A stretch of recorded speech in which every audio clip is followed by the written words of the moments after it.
स्वागत है आप सभी लोगों का मेरे चैनल साइंस टू टेक्नोलॉजी में। मैं अनुपम विपुल आप सभी लोगों का स्वागत करता हूं आज के शो फ्यूचर फ्राइडे में। आज हम लोग बात करेंगे ऑफ रिवर या क्लोज्ड लूप पंप्ड हाइड्रो के बारे में। तो आइए समझते हैं। तो सबसे पहले समझिए ज़रूरत क्या है। तो ज़रूरत यह है कि हम लोग को बड़ा बैटरी चाहिए, यानी कि सच में बहुत ज़्यादा बड़ा बैटरी चाहिए, छोटे बैटरी से काम नहीं चलेगा। और यहाँ पे मैथमेटिकली अगर आप समझना चाहते हैं कितना बात कर रहे हैं, यानी उस बैटरी बैंक के बारे में आपको बात ही नहीं करना है जिसका कैपेसिटी 1 गीगावाट आवर से नीचे है और पावर आउटपुट जो है इनपुट और आउटपुट वो मेगावाट्स से नीचे में आ रहा है। तो मतलब समझिए बड़े चीज़ के बारे में बात कर रहे हैं। और हिसाब ये समझिए बिना इसके हम लोग रिन्यूएबल्स कर ही नहीं सकते। मतलब फिजिक्स अलाउ नहीं करता है, क्योंकि आप डाल सकते हो सोलर पैनल, आप डाल सकते हो विंड फार्म, जब तक हर घर में बैटरी नहीं हो जाए तब तक तो आपका ग्रिड चलेगा ही नहीं। तो ये समझना बहुत ज़रूरी है कि ये सब जो छोटे लिथियम आयंस है ये सब ठीक है, जैसे कि फ्रीक्वेंसी रिस्पॉन्स के लिए इसको इस्तेमाल किया जाता है, बल्ले बल्ले। थोड़ा मोड़ा कम्युनिटी को अगर आप संभालना चाहते हैं, छोटा सा गाँव है उसको आप आइसोलेट करना चाहते हैं ग्रिड से, तो वो सब कर सकते हैं। लेकिन हमारा जो नेशनल ग्रिड है उसको तो सोचना ही नहीं है।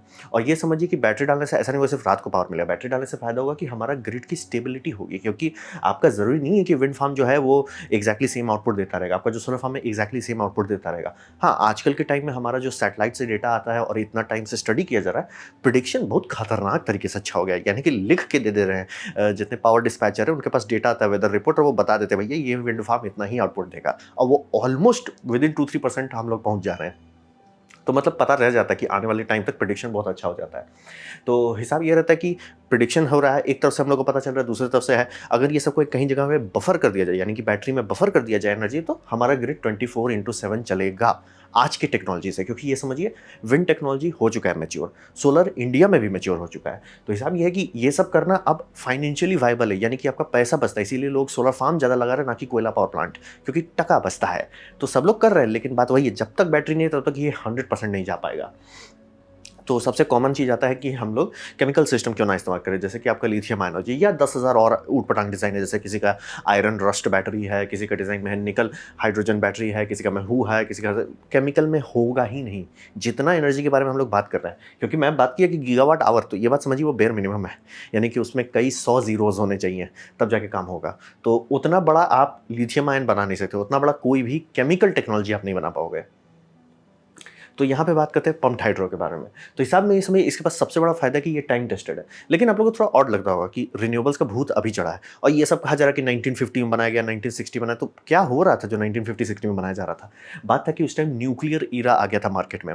और बात समझिए कि आपका कोल पावर प्लांट में थ्रॉटल होता है, यानी कि आप आराम से उसे बहुत कम कर सकते हैं। न्यूक्लियर पावर प्लांट में वो नहीं होता, क्योंकि रिएक्टर कूल करने के लिए उसे पानी चलाना पड़ता है। रिएक्टर कूल कैसे होता है? जो पानी इवैपोरेट करता है वो एनर्जी ले लेता है, तभी रिएक्टर आपका ठंडा रहता है। तो थ्रॉटल होता है, ऐसा नहीं कि उसमें एकदम थ्रॉटल नहीं है, लेकिन बहुत कम होता है। मतलब अगर कोल पावर प्लांट देखें तो वो थ्रॉटल एकदम अपना समझ के demand supply demand supply demand supply manage कर रहा है। न्यूक्लियर भैया इतना सप्लाई है, आपको जो करना है करो। तो उस टाइम में थ्रॉटेबल आउटपुट ना होने के कारण से पंप्ड हाइड्रो पे काफ़ी रिसर्च किया गया, चाहे वो यूएसए हो, चाहे वो आपका यूरोपियन यूनियन हो, उस टाइम खूब मेहनत किया गया था। और हिसाब में ये समझिए इस टेक्नोलॉजी का सबसे बड़ा फायदा होता है पंप्ड हाइड्रो का, कि पावर और कैपेसिटी इंडिपेंडेंट होता है। यानी कि मान लीजिए अगर आपको ऐसे जगह पे है जहाँ पे आपका पावर रिक्वायरमेंट, यानी कितना मेगावाट चाहिए वो बहुत कम चाहिए, लेकिन आपको चाहिए कि भैया ये 1-2 दिन तक बिजली दे सके, मतलब समझ रहे, इंड्योरेंस बहुत लंबा हो, तो आप उस हिसाब से रिजर्वायर बना दीजिए। फिर आपका उल्टा भी हो सकता है, जैसे मान लीजिए यहाँ पे खूब सारे एनर्जी सोर्सेस हैं, मतलब आपका थोड़ा सा हाइड्रो पंप्ड हाइड्रो से आ रहा है, पंप्ड हाइड्रो हटाइए, आप मान लीजिए दूसरा आपका डैम से आ रहा है, आपका थोड़ा विंड से आ रहा है, थोड़ा सोलर से आ रहा है, तो आपका पावर आ इतना रहा है कि आपको कभी भी शॉर्टेज लंबे ड्यूरेशन के लिए नहीं होगा, लेकिन अप डाउन बहुत होता है। तो आप ऐसा करोगे कि आपका कैपेसिटी जो है कम रखोगे, यानी कितना गीगावाट आवर है वो कम रखोगे, लेकिन पावर बढ़ा दोगे, पावर रख दोगे भैया हमको 6 गीगावाट या 10 गीगावाट का पावर अप डाउन रहे, ताकि पूरा ग्रिड को आप संभाल सको। तो ये दोनों आप कर सकते हो। और कितना बड़ा बनाया जा सकता है? चाइना के पास अभी वर्ल्ड का लार्जेस्ट है, जो है 3.6 गीगावाट आवर कैपेसिटी, ये पावर रेटिंग का, और कैपेसिटी है 40 गीगावाट आवर, 40, और वो भी गीगा है। तो यही बोल रहा है कि ये जितना बड़ा बनाया जा सकता है पंप्ड हाइड्रो आज के टाइम में, सवाल ही नहीं है। अगर कोई मुंह खोल के बोलता है लिथियम आयन, तो आपसे पूछे कि इसका बजट कितना है, क्योंकि ये बनाया जा चुका है। और यूएसए के पास भी है, वो अराउंड 20 गीगावाट आवर तक जाता है, वो भी अराउंड 3 गीगावाट का पावर रेटिंग के साथ जाता है। तो उस पावर लेवल पे तो सवाल ही नहीं है, डिस्कशन ही नहीं करना। और इस तरह के कई 100 प्लांट चाहिए, तब जाके आप देश को संभाल लोगे भैया, अब हमारा देश सुरक्षित है, उसको कोई टेंशन नहीं है। और ये सब दशकों काम करता है, क्योंकि बोले ना ये time tested technology. Nuclear era का जब भूत चढ़ा था, सबको हर कोई न्यूक्लियर के पीछे भाग रहा था, उस टाइम से इसको बनाया गया और अभी तक सब चल रहे हैं। तो ये हमारे पास है कि अगर आप इसको अच्छे से मेंटेन करते हैं, सदियों तक चल सकता है। जैसे कि हम लोग डैम बनाते हैं, डैम बहुत लंबा चलता है, वैसे ही ये भी बहुत लंबा चलेगा। इनहेरेंटली इसमें कोई भी ऐसा नहीं, और प्लस इसमें कुछ कुछ ऐसा भी किया जा सकता है कि इसको फ्लडिंग का टेंशन भी नहीं रहे। तो पम्प्ड हाइड्रो, इसीलिए सब लोग इसके पीछे कूद रहे हैं। ठीक है, पम्प्ड हाइड्रो हो गया। अब बात करते हैं इस पे प्रॉब्लम है, साइड इफेक्ट हो रहा है, क्योंकि मैंने बताया कि टेक्नोलॉजी पुराना है, तो सब लोग कर क्यों नहीं रहा है। तो बात ये समझिए कि ये बात है डैम के हिसाब से बनाया जाता है। जितने भी अभी सिस्टम है वो पहले डैम बनाते हैं, साइड में कहीं ये बनाते हैं। अब बात होता है कि इससे डैम जो है ना इकोलॉजिकल डिजास्टर होता है, यानी कि तबाही मचा देता है डैम, क्योंकि रिवर्स में सेडिमेंट भी फ्लो करते हैं, ऑर्गेनिक लाइफ भी फ्लो करता है, यानी कि आपका मछली हो गया, पूरा मतलब इकोसिस्टम चल रहा है। अगर आप रोक देते हैं डैम डाल के, वो नदी को ऊपर पहुंचा देता है, फ्री का ऊपर पहुंचा देता है, तबाही मच जाती है। उसके नीचे के जितने फार्मर्स हैं सबकी बैंड बच जाती है। जितना पीछे आपने फ्लड किया उनकी तो आपने सही में डुबा दिया उनको, तो बहुत तबाही मचता है। इसीलिए डैम्स को कभी भी आप रिन्यूएबल रिसोर्सेज में आप नहीं देखेंगे। जो है उसको तोड़ो मत, लेकिन नया बनाने का कोई नहीं फेवर करता, क्योंकि जितना जैसे 3 गॉर्जेस डैम बनाया गया था, इतना ये तबाही मचाया, इतना इकोलॉजिकल डिजास्टर किया कि आने वाले कुछ पीढ़ियों तक उस डिजास्टर को समझने में लगेगा, और उसके बाद समझ में आएगा भाई कितना तबाही मचा चुके हैं हम लोग। तो ये समझ लिए कि डैम बनाना एकदम अच्छा आइडिया नहीं। इसीलिए स्कूल में आप लोग पढ़ते होंगे, अगर आप लोग का उम्र मेरे आसपास के होगा तो पढ़ते होंगे कि डैम ही सबसे अच्छा माना जाता था। लेकिन अब समझ में आ रहा है कि इकोलॉजी को कितना तबाही मचाता है, भैया करना ही नहीं है। और दूसरा ये समझिए कि अब जब आप ये बोलते हैं कि हमें डैम चाहिए, तब बात बच जाती है कि बहुत कम साइट है जहाँ पे आपके पास एक नदी हो, उस नदी में इतना फ्लो हो कि वो साल भर चलता है। क्योंकि बहुत सारी नदी होती है छोटे छोटे खासतौर पे, कि वो गर्मी में सूख जाता है और ठंडा में खूब बहता है, बारिश में खूब बहता है। वैसा नहीं चाहिए, आपको कांस्टेंट चाहिए, दिन रात सुबह शाम वो चलता रहे। वो पहले ही बहुत सारे रिवर्स को हटा देता है। फिर दूसरा होता है कि वहाँ पे जगह हो जहाँ पे आप रिजर्वायर बना सकें, डैम का रिजर्वायर प्लस उससे ऊंचाई में एक दूसरा रिजर्वायर।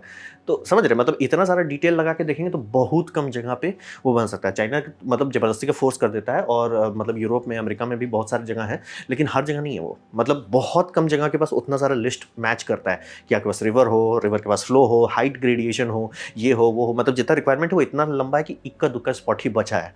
जितना में हो सकता था ऑलमोस्ट सब में किया जा चुका है। और प्लस ये बहुत ज़्यादा महंगा होता है, क्योंकि डैम का दाम तो समझ लीजिए डैम होता है, तोड़ देता है आपको बैंक को। तो वो बहुत बहुत ज़्यादा तकलीफ होता है उसको बनाने में, और प्लस पब्लिक नहीं चाहती है। और रहा बात की अब चाइना में अलग बात है, चाइना सीधे अगर आप ये खड़ा होंगे, अपोजिशन में खड़ा होंगे, सीधे आपको गायब करा देगा। लेकिन इंडिया में वैसा नहीं होगा, मतलब कोशिश जरूर की जाएगी लेकिन होगा नहीं वैसा। यूएस में तो एकदम नहीं होगा। तो हिसाब ये बनता है कि अगर बहुत ज़्यादा पब्लिक अपोजिशन है, कोई क्यों लेना चाहिए, कोई कोई पॉलिटिशियन क्यों अपना करियर में बैंड बजाएगा कि नहीं हम ये कराना चाहते हैं। लोग सीधे मना कर देंगे, नहीं नहीं हमको चाहिए। और दाम तो समझ लिए कि अकाउंटेंट्स मना कर देंगे।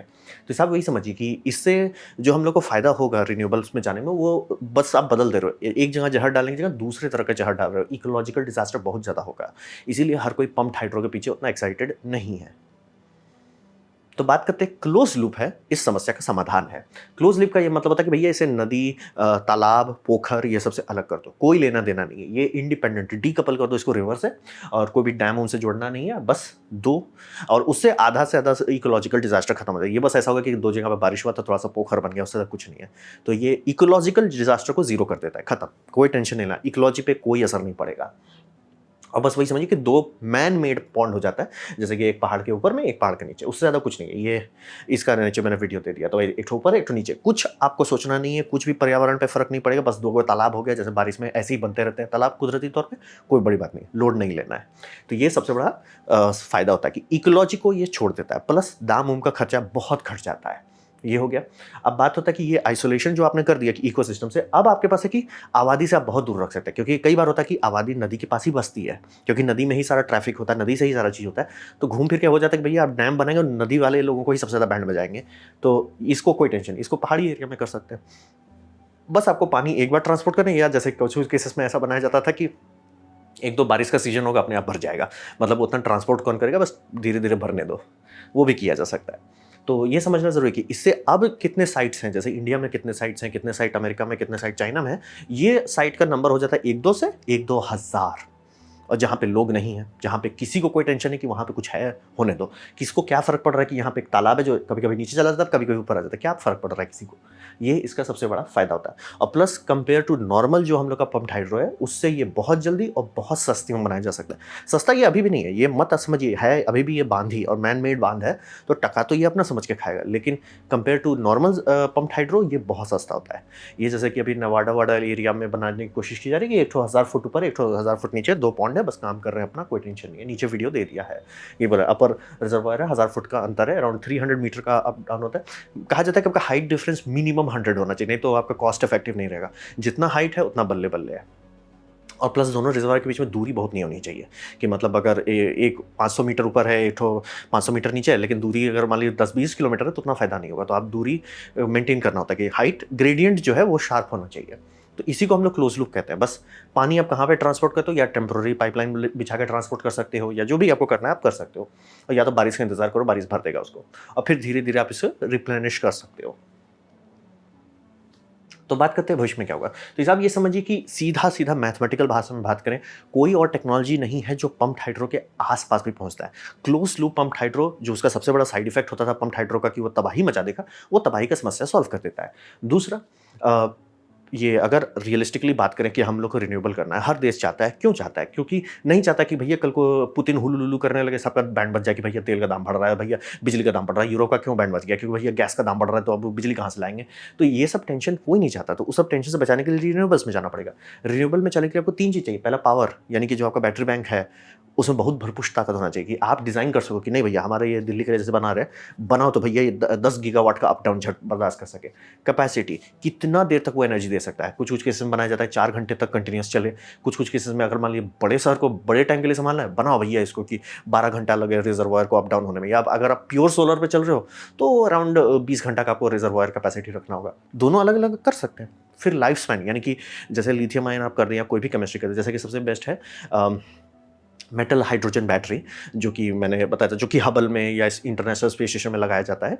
ये सब बैटरी बहुत लंबा चलता है, लेकिन ये सब भी बोल जाता है। यहाँ पे पंप्ड हाइड्रो बहुत लंबा चलता है सर, सदियों तक चल सकता है, क्योंकि इनहेरेंटली कोई लिमिट नहीं है। हर चीज़ जो इसमें है वो हम लोग टेस्ट कर चुके हैं। लगभग 100 साल से टेस्टेड टेक्नोलॉजी है। मतलब एक टनल का क्या होगा, एक पोखर का क्या होगा, तो वो सारा चीज़ मैनेज किया। और प्लस चूंकि रिवर से कनेक्टेड नहीं है, स्केलिंग का इशू नहीं होगा, कि जो डैम में जो लोग काम करते हैं उनको पता है स्केलिंग से वाट लग जाती है, मतलब जाम होने लगता है, बीच में खोल के साफ करना पड़ता है। वो सब टेंशन भी नहीं है। अगर आपका 2 तालाब है जिसको आप कंट्रोल कर रहे हो, कोई टेंशन नहीं है।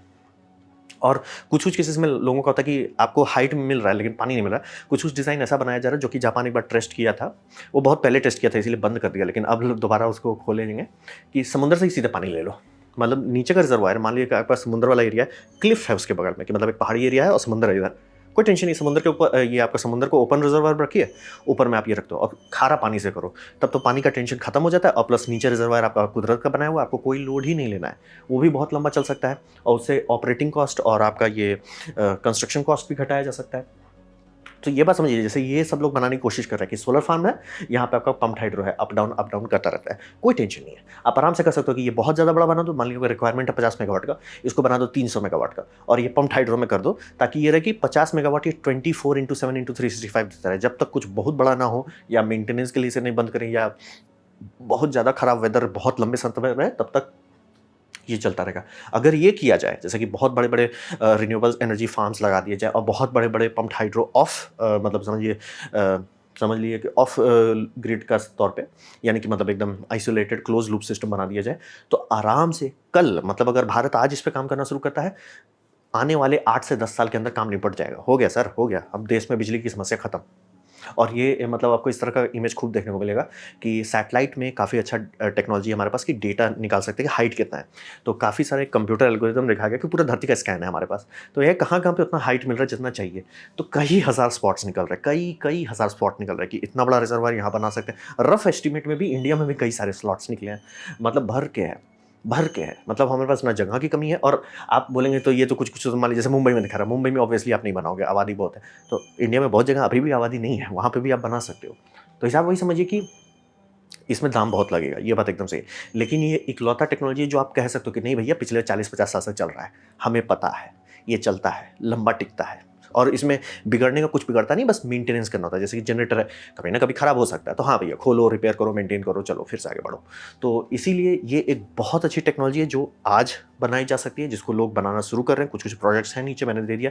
नीचे मैंने एक तो अमेरिकन सेनेट का डिस्कशन दिया सिर्फ कुछ मिनट का, लेकिन आप देख के परेशान हो जाएगा। 2018 से वो लोग पढ़े हुए हैं, भैया इसको चालू करो, लेकिन हौच-पौच में फंस गया है। और मतलब बाकी सारा प्रोजेक्ट्स भी काम कर रहे हैं। तो ये इकलौती ऐसी टेक्नोलॉजी है जो बड़े स्केल को संभाल सकता है कि हाँ भैया, आज आप करो। और रहा बात की, जैसे मैंने बात किया था कार्बन डाइऑक्साइड बैटरी के बारे में, उसमें प्रॉब्लम ये है कि वो पेटेंटेड है, यानी कि हर कोई हर देश में नहीं बना सकता। उस कंपनी से आपको बात करना पड़ेगा, या तो आपको उसका पेटेंट चुराना पड़ेगा। पेटेंट आप चुराएंगे, इंटरनेशनल पैसा वैल्यू हट जाएगा, वो आप कभी नहीं करना चाहोगे, कभी नहीं करना चाहोगे।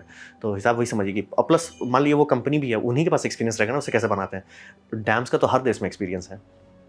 तो इसीलिए ये ज़्यादा बेटर लॉन्ग टर्म सोल्यूशन है, और ये हमारे पास टेस्टेड है कि हाँ भाई हमने बनाया और 40 साल से चल रहा है। तो ये एक बहुत अच्छा भविष्य हम लोग को ले जा सकता है अगर इस टेक्नोलॉजी में टूट पड़े। तो ये था मेरा प्रेजेंटेशन, आपका समझ लीजिए close loop pumped hydro storage के बारे में। उम्मीद करता हूँ आपको अच्छा लगा, कुछ सीखने मिला, कुछ समझ में आया। अगर ऐसा है लाइक कर दे, दोस्तों शेयर कर दे, उससे मेरा काफ़ी भला होगा। नहीं अच्छा लगा, नहीं पसंद आया, कोई बात नहीं, आप डिसलाइक दबा सकते हैं। मैं कहूँगा डिसलाइक 2 बार दबाएं, उससे मुझे पता चलेगा कितना ना पसंद हुआ है। मैं आपसे कहूँगी कमेंट लिखें, मैं हर कमेंट को पढ़ने की कोशिश करता हूँ। आपसे कहूँगा सब्सक्राइब कीजिए, बेल दबाइए अगर आप फ्री हैं तो। आपने मेरा वीडियो देखा, जान के मुझे बहुत खुशी हुई। धन्यवाद।